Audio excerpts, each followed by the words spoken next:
আসসালামু আলাইকুম, কেমন আছেন সবাই? আশা করি ভালো আছেন। আসলে আজকে ভিডিও দেওয়ার কোনো ইচ্ছা ছিল না। আমি দেখতে পাচ্ছেন আমি এখনও ইউনিফর্ম গায়ে আছি, আমি ডিউটিতে আছি। তবে আজকে ইউটিউবে ঢোকার পর থেকে দেখতেছি গত দুদিন আগে আমাদের চ্যাম্পিয়ন ট্রফির দল ঘোষণা করা হয়েছে। সেখানে আপনারা দেখছেন শরীফুল ইসলাম, তারপর হাসান মাহমুদ, বিজয়, তারপর সাকিব, তামিম, এদেরকে কাউকে রাখা হয়নি। লিটন দাসকেও পর্যন্ত রাখা হয়নি। এখন অনেক কি বল আপনাদের হলুদ সাংবাদিক বলি আমরা তাদেরকে, তারা দল ঘোষণা করার আগেই একজন থ্রেট দিয়ে রাখছে যে কি যদি লিটনকে দলে রাখা হয় তাহলে সে কোন কোটায় খেলবে, তার কোনো পারফর্ম নাই, এই সেই বকসকর। ঠিক আছে, পরবর্তীতে আবার আরেকজনের কথা বলছে যদি তার জায়গায় যদি পারভেজ হোসেন ইমনকে দলে নেওয়া হয় তাহলে বুঝবো যে এখানে বোর্ড কর্মকর্তারা হস্তক্ষেপ করছে। আরে ভাই, লিটনকে নিলেও তোদের সমস্যা, পারভেজ হোসেন ইমনকে নিলেও সমস্যা, তোদের সমস্যাটা কোন জায়গায়?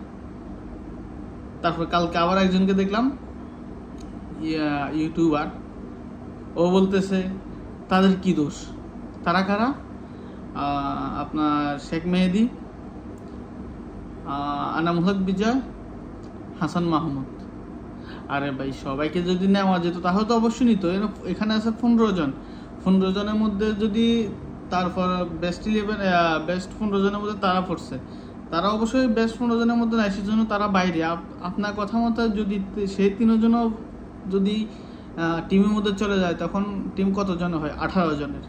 তো পরবর্তীতে আবার বলতে পারে আপনার এখানে কি বলে ইয়াসিরাই রাব্বি বাকি আছে, তারপর ভালো করতেছে এখন খালেদ আহমেদ, ভালো করতেছে, তারপর আবার ভালো করতেছে কে এখানে ওই নূর হাসান সোহান ভালো করতেছে, তারপর আবু হায়দার রানী ভালো করতেছে। কি তাহলে তো তাদের সবাইকে নিয়ে যাবে?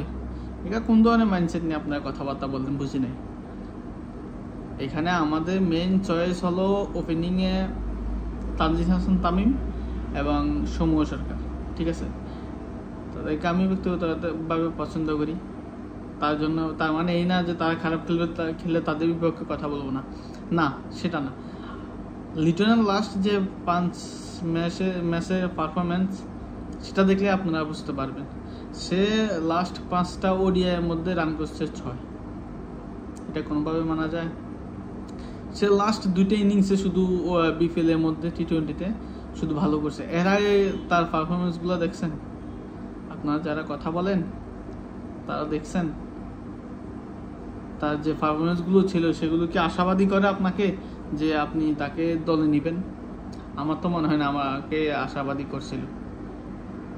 আর যে সকল সাংবাদিকরা বলেন ওকে নেয় না কেন, ওকে নেয় না কেন, আরে ভাই, তোমরা যদি তাদের থেকে যদি ভালো থাকতা, ভালো জানতা, তাহলে তোমরা এতদিনে বোর্ডে থাকতা। ঠিক আছে, বোর্ডে কোনো একটা দায়িত্বে থাকতা। আর তোমাদের ওই ক্যাপাসিটি নাই তো, ঠিক আছে, ওই তোমাদের ওই হ্যাডাম নাই, যেটা বাংলা বলে, বুঝছেন? যদি এটা থাকতো তাহলে এতদিন তোমরা বোর্ডে থাকতা। আর আমরা যারা বাইরে বসে বসে ইউটিউবে অনেক সহজ, ইউটিউবে বসে বসে একটা ভিডিও বানানো অনেক সহজ, বলো অনেক সহজ, কিন্তু আপনি যখন দায়িত্বে যাবেন তখন সেখানে সিলেকশন প্যানেলে অনেক কিছু চিন্তা ভাবনা করে একটা প্লেয়ারকে দলে রাখতে হয়, একটা প্লেয়ারকে দলে বাইরে রাখতে হয়। আপনারা দেখছেন এত বছর পর্যন্ত লিটন দাস খেলছে, সে তাকে কত চান্স দেওয়া হয়েছে, কিন্তু সেই চান্স কাজ লাগাতে পারে না।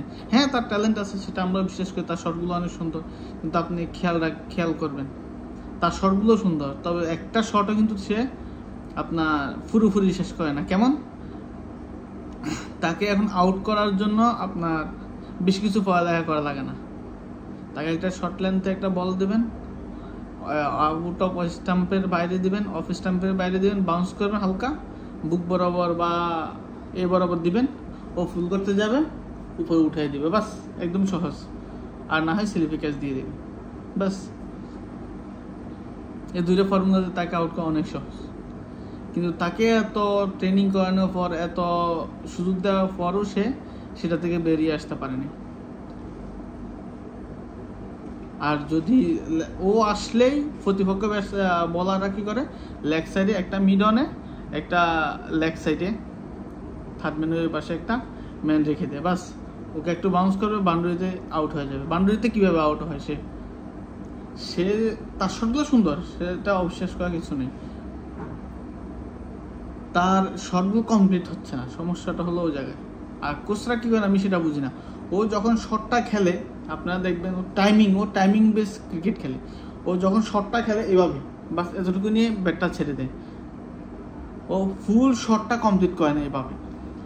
আমরা দেখি ওয়েস্ট ইন্ডিজের ব্যাটসম্যানরা দেখি, ইন্ডিয়ার ব্যাটসম্যানরা দেখি ফুল শটটা কমপ্লিট করে, ব্যাট সুইং যেটাকে বলে। ও কী করবে, এখান থেকে নিয়ে এখানে নিয়ে ছেড়ে দিবে ব্যাটসম্যান, ব্যাট শেষ, পরবর্তীতে বল বাউন্ডারিতে ক্যাচ। বড় ছয় হলেও সেটা হবে না তার ব্যাট সুইং না করার কারণে। আর সে যেগুলো বাউন্ডারিতে ক্যাচ হয় সেগুলো যদি ফুল সুইং করতো তাহলে সেগুলো কমপক্ষে আরও 2-3 মিটার বেশি যেত। তার এগুলো নিয়ে কাজ করা দরকার, ঠিক আছে। আর 2 ম্যাচ ভালো খেলছে মানে এই না যে সে ফর্মে চলে আসছে। ইন্টারন্যাশনাল খেলতে হলে তাকে কনসেন্ট্রেন্সি বজায় রাখতে হয়। ও রেগুলার রানই করতে পারে না, 10-15 ম্যাচ খেলবে, একটা ভালো খেলবে, বাস শেষ। বা এগুলোতে 0-0-0, 5-2-4, 5-2-1 মোবাইল নাম্বারের মতো ভাই, সেগুলো তো আমরাও করতে পারি। আমাদেরকে যদি 15 ম্যাচ লাইসেন্স দেওয়া হয়, আগামী 15 ম্যাচ তুমি ফ্রি লাইসেন্সে খেলো, সমস্যা। আগামী 15 ম্যাচ তুমি দলে বাইরে হবে না, তুমি অটো চয়েস। বা 15 ম্যাচের মধ্যে 2 ম্যাচও আমি ভালো খেলে ফেলতে পারি, 2টা 50 মেরে দিতে পারি, বা একটা সেঞ্চুরি মেরে দিতে পারি। সেঞ্চুরি দূরে থাক, 2-3টি ইনিংস আমি ভালো খেলতে পারি 15 ম্যাচের মধ্যে, ঠিক আছে। এগুলা মাথায় রাখতে হবে। আর ও 1 ম্যাচ ভালো খেললে 10 ম্যাচ খারাপ, এগুলোকে খেলা বলে? আর আপনারা তাকে নিয়ে না লাফালাফি করতেছে। হ্যাঁ, তাকে বাদ দেওয়া উচিত ছিল, সে এবং সেটা হয়েছে। আপনি যেমন সৌম্য সরকারকে প্রথমে অনেক চান্স দেওয়া হয়েছিল, কিন্তু তারও অনেক ট্যালেন্ট, কিন্তু সে তার ব্যবহার করতে পারেনি। খারাপ খেলতেছে। পরবর্তী দল থেকে যখন আউট করে দেওয়া হয়েছে তখন রিয়েলাইজ করছে না, আপনার রিয়েলিটি অনেক কঠিন টিকে থাকা। যখন কম্পিটিশন চলে আসবে তখন ভালো খেলার একটা আপনার চেষ্টা থাকবে, একটা ক্ষুধা থাকবে ভালো করা। তখন ভালো করার জন্য একটা ক্ষুধা থাকবে। এই যে সমস্যা 2-3 বছর দলে বাইরে ছিল, এখন আবার কামব্যাক করছে না, এখন আর ভালো খেলতেছে। লিটন দাস তোকেও এরকম রিয়েলিটি মেনে নিতে হবে। সে এখন দল থেকে বের হচ্ছে, তার জায়গায় যারা খেলতেছে তারা যদি কন্টিনিউ ভালো করে ফেলে, লিটন দাসকে অবশ্যই স্ট্রংলি ব্যাক করতে হবে। আমি অটো চয়েস সেটা নিয়ে বসে থাকলে হবে না, ঠিক আছে। ওকে, বেস্ট অফ লাক। অবশ্যই চ্যাম্পিয়ন ট্রফির দলটা আমার অনেক পছন্দ হয়েছে, কারকে এরকম লাগছে আমি জানি না, আমার মতে সেটা একটা ব্যালেন্স টিম। Thank you.